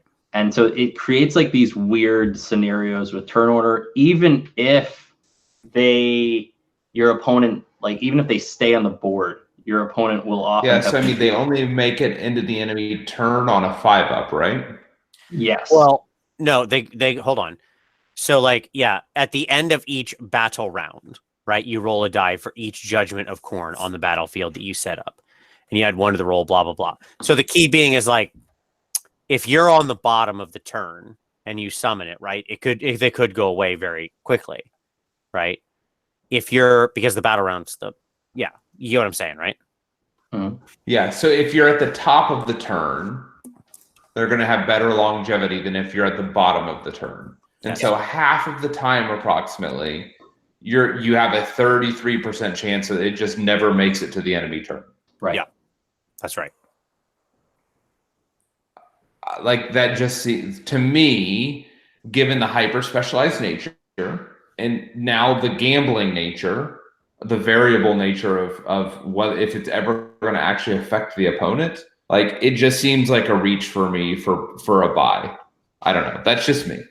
That was my first impression as well. But after using them, worst case scenario, like even if it's a situational army that you're facing, they provide a lot of area denial. So you can position them where your opponent just can't move through them. And you can really make it difficult. And that's fair. Yeah. I did when I played against Iron Jaws, these things did nothing. But Sure. they stuck into the middle of the field, and he couldn't land his Maw Crusher there and hit my crucial support heroes because there were some Hexgorger skulls in a spot where his base wouldn't fit. So there's definitely some benefits to using them, even in a situational scenario. But I feel you. When I first read them and looked at them, I'm like, these are highly specialized. They're going to be great sometimes and bad other times. But so far, my experience has been that they're always good in some way, shape, or form. And I think that they allow things like this are going to allow GW to create more powerful, more tempting, endless spells in the future. And they're going to become more useful, but the spells are also going to become better. Yeah, it'll be interesting to see how the world evolves with these things. All right, so let's move quickly through the other two. We'll just talk about them real fast. Bleeding Icon and the Wrath Axe. Go ahead. Bleeding Icon is the weakest of the judgments. On a 4-up, it comes in. Same deal, moves wholly within 8, moves 8. D3 mortals to all units passed over and all units within 1 inch of the model at the end of its movement. And then D3 additional models flee during Battle Shock. I've never had this come into play, the Battle Shock stuff, but I was talking with someone else, and they're finding that you can use this along with a couple of the other. There's a lot of abilities that force an additional D3 models to flee in Khorne, and in Khorne doesn't play like this massive bat anymore. Whereas in the past you had Death Star, now you're kind of sprinkling wounds all over the place. And so there's like a lot of ways to manipulate bravery and a lot of ways to make additional models flee. And I'm not 100% on this list that I'm kind of working on with this other guy, and it's mostly him. But I think that there's some combination of units in the army that really take advantage of all the additional D3 models fleeing by like sprinkling wounds all over the place, killing a few models here and there, subtracting -3 bravery, and then if any models flee from any unit, there's like D3, like 4 D3 extra models fleeing. But I think there's just too many ways to mitigate bravery, and that's kind of what I'm concerned about. Sure, sure, absolutely, as always. Yeah. So it's really good. It's got a big base, and it does mortal wounds to a lot of things. That's my consensus. There you go. 40 points. All right. And then the Wrath Axe. The Wrath Axe is got to be one of my favorites. Yes, it's a 5+ for success. You're always casting with it on a reroll because it's always around the shrine. Whoever's casting it, they better be. I got very lucky in the tournament I played. I got to cast it at least once every game. But in each game, in one game, I had it hit some Reapers, and Reapers hit like pillows on a 5+. And then in addition to that, it does a ton of mortal wounds.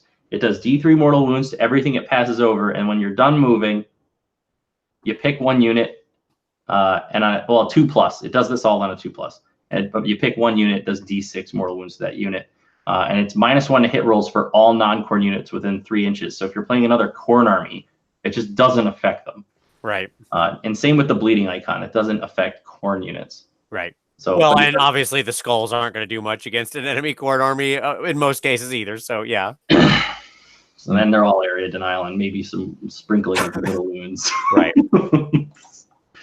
I love them all. I think they're, after playing with them in a tournament, even in the games against Iron Jaws, like just the volume of mortal wounds they do. And even when they disappear, you're recasting them. Sure. And they're doing extra damage. Yeah, and they're not super expensive. 40, 40, and 60, I think, is the run of all three. Is that right? Yep. Yeah, they're not very expensive at all. Yeah. All right. So we're almost to our time here, but that kind of covers off some of the new stuff. Let's I think we can come back next week and talk about, units and stuff like that. But let's close out here with a little more discussion of what's up top. So that is to say, let's talk about, new artifacts, command traits, stuff like that that's actually worth it, notables. Let's just pick out a few notables from this list, like some of our favorite stuff from there. Obviously, with the command traits, as we said, they can't be used with a slaughter host because, whatever. But is there anything that, given that either like the second artifact, assume you've got a slaughter host, or a non-slaughter host command trait, is there anything that stands out to you, Josh, that you really like? Definitely Kartar, the Blood Hunger. It's attack first on a 4+. It's a demon artifact. It's really good. I think the Talisman of Burning Blood could have some uses. +1 to run and charge, wholly within 12 for mobility in Gore-Tide, but I don't know. It's very situational. But the big one is the Skull Helm of Khorne, which is just -2 bravery to all enemy units within 8 inches. I think that's, if you're going for that kind of bravery bombing build, that sort of thing. Yeah, I think there's a way to make that good. I was in my list that I'll share. I don't know if we'll have time this week, but maybe next week. The Banner of Wrath is super good. Every single combat phase, the Blood Secretor the Blood Secretor can have on a 4+ deal D3 mortal wounds to any unit, all the units within 8 inches that are not part of any enemy units. And it's just like, okay. And I do think they need to FAQ it because it doesn't say at what point in the combat phase. It just says during the combat phase. So of course I'm going to pick the beginning. I just want to get the most value before he dies, if he's going to die, or maybe they'll pile in and I'll want to do it then. But it doesn't specify. That was something I was going to ask you, Tom. Is there a time frame in the combat phase when it doesn't specify end, beginning, or during? Because there's those 3 different parts. I think if it doesn't, they've said that if it doesn't specify start or end, then it's assumed to happen during, and so would happen in the normal back and forth activation cycle. Yes, that's correct. But if you have any abilities that are ongoing buffs, right, that you gain X in the combat phase, that's going to affect all 3 of the micro stages. Yeah, well, this one's so if you have an ability. Good. Yeah. That was the only exception, is that you can dip into those other phases if it's a generic like buff or ongoing status effect. But otherwise, if it's just triggering in the phase, it's not at the start or at the end. It's somewhere in the middle. Yeah, no, I agree. I saw the Banner Wrath, and I like this one a lot as well. Like, your Blood Secretor is going to be much more mobile now. I'm trying to think, isn't the, what other totem is out there? There's another totem, right, that I'm forgetting. Somebody else. It's a Bloodhound hero with a totem. So unfortunately, it only works with a Blood Secretor. Oh, that's right. That's what it is. Yeah, you're right. You're right. The shrine is a totem. That's right. That's what I'm thinking. The shrine's a totem. Yeah. The shrine can pray, but it can't take this banner because he's not bloodbound. Right. Okay. Yeah. So, and Josh, the way that that's worded, it would have to take effect after everything in the beginning of the combat phase. So but it could be any order with it.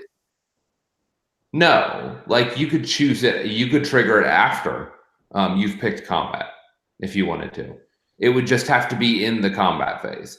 You just couldn't pick it before anything that is at the start of the combat phase. Right. Does that make sense? Yeah, all the start of the combat phase stuff will happen. Yeah. Yeah, I sent an email to their FAQ just saying, look, guys, you really should just put, hey, do this at this time. Because it is a little weird to the gray area. I didn't really like it, but I like your answer. Yeah, no, there's a lot there. Yeah, like so basically at the start preempts other things. Yep. And then you have the things. And then at the end preempts anything that's not at the end. Like that's, like it has to go after everything else. It post-emps. That's a word, right? Post-emps. Post-empting. But in the middle, you could choose any sequence of activations. So you could do this, for example, like after you're at the beginning of the combat phase, but before you activate any units. Right. Okay. Yeah. You could hit with a couple of units and then activate this if you were wanting to like try to splash some damage and then see what you could eliminate before you activated more stuff. Like you could do that in your timing as well. But yeah, so far this has been like I was using this during the event. God, this one artifact probably did, give or take, I don't know, somewhere between 8 to 16 mortal wounds a game. Just because I just threw him right in. I was like, you're in there, you're in the middle of everything. You got a 3+ save. Sometimes you're on terrain, but you're within 8 inches of like 4 or 5 units every combat round. And it's every combat round. You get to roll it for all of the units around. Right. Yep. So good. It's just a big, constantly pulsing bubble. And like, look, everybody's already trying to kill your Blood Secretor, so like any arguments if you're making him more of a target, like whatever. He's already a target. Who cares? Have him bring down as much crap as he can while he's alive, right? Oh, he's no slouch, man. He does some good combat damage too. I've always liked that this Secretor is one of the guys that has a 3-up save. It actually makes him, you can make him, especially again if he does get near terrain or stuff like that. Yeah. Really okay. So yeah, cool. The Crimson Crown should also be mentioned just very quick, as it's the bearer can use a command ability on their war scroll without a command point being spent. That's for Khorne demon heroes. So okay. Kind of cool. Yep. Always spending stuff without a command point is, kind of always cool. So there you go. 50 points. Yeah, exactly. There you go. But yeah, I think we covered most of the real good ones there. So that's where we'll call it for tonight. We will return next week and we'll split up. We'll talk about some battalions. We'll talk about some units. We'll talk about some awesome stuff, because I think a lot of units had some very positive changes. And we'll talk about how all that shook out, and points and armies and lists and all sorts of fun. Josh, any quick final thoughts? I'm just glad I don't have to share my list that I'm going to use for the tournament this weekend. You can sit on it. There you go. You can keep it secret. Keep it safe. All right. Very good. Well, thank you all very much for watching. I'll be back to 100% by next week. Tom will be out of the Echo Cave. He's in, and his camera will work again. And we'll be back to talk about more Blood God fun. But as always, we thank you for watching this one, and we'll see you next Wednesday.